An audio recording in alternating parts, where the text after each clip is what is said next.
लोकन के प्रणाम। हम सावन महीना में नाग देवता के विषहरा के गीत लकेनु हम। कथी के चौखंडी विषहरी कथी चौपारी राम कथी के ओढ़ानी विषहरी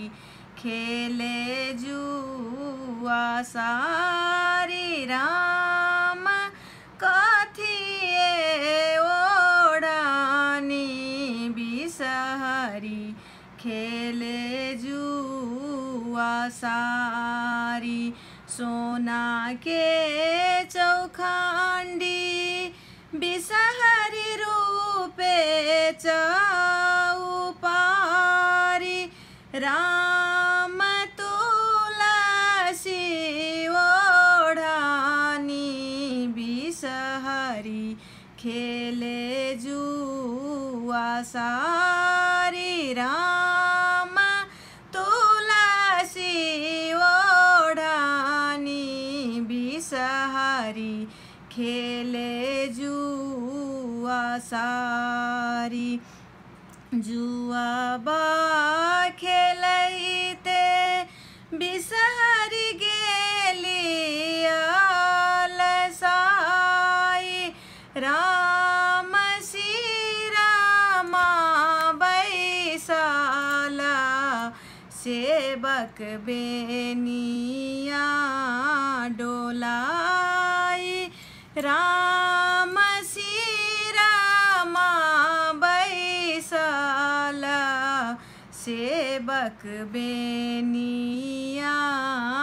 डोलाई कहाँ तो हर आसन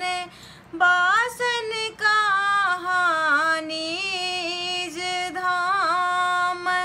राम कोने दाई के बेटी छियै किए अछि नाम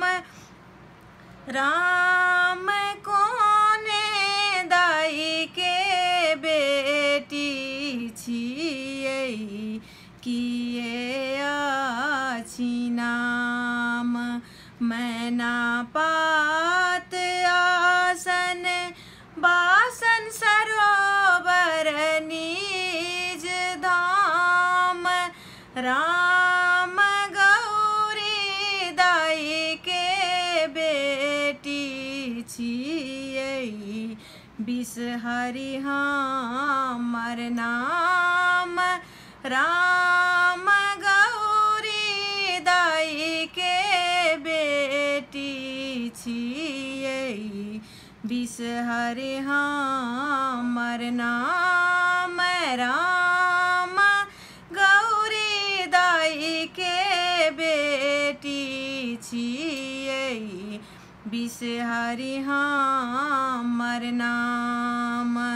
कोने फूल उजरी विषहरी कोने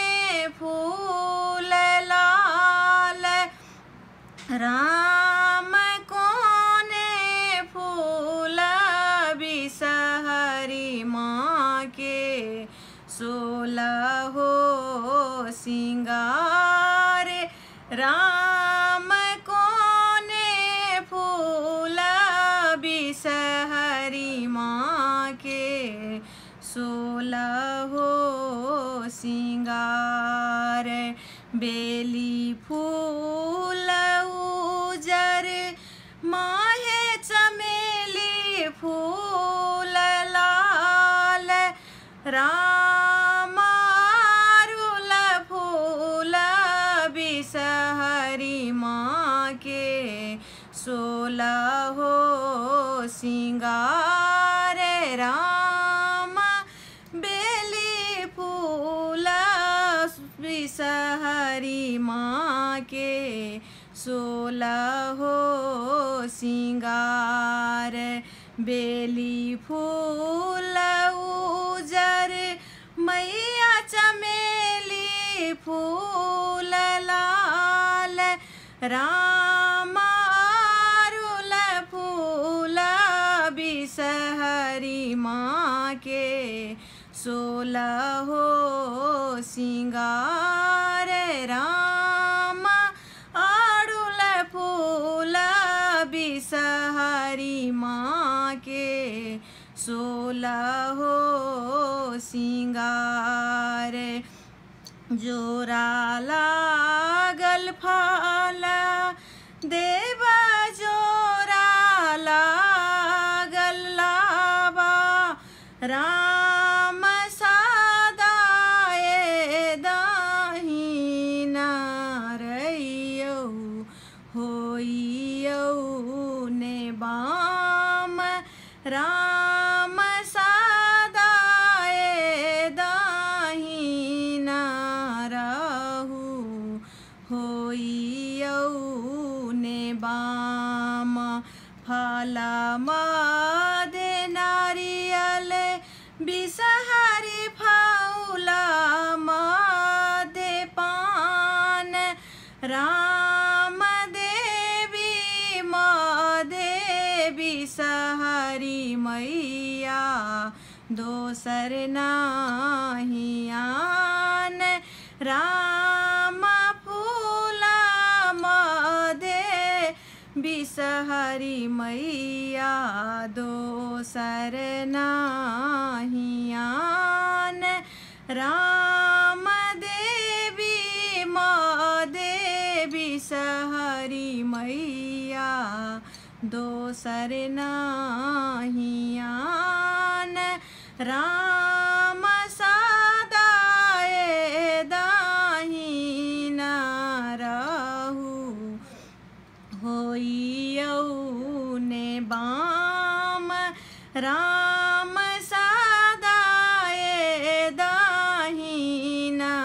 रहु होइयौ ने बाम। धन्यवाद। केहन लागत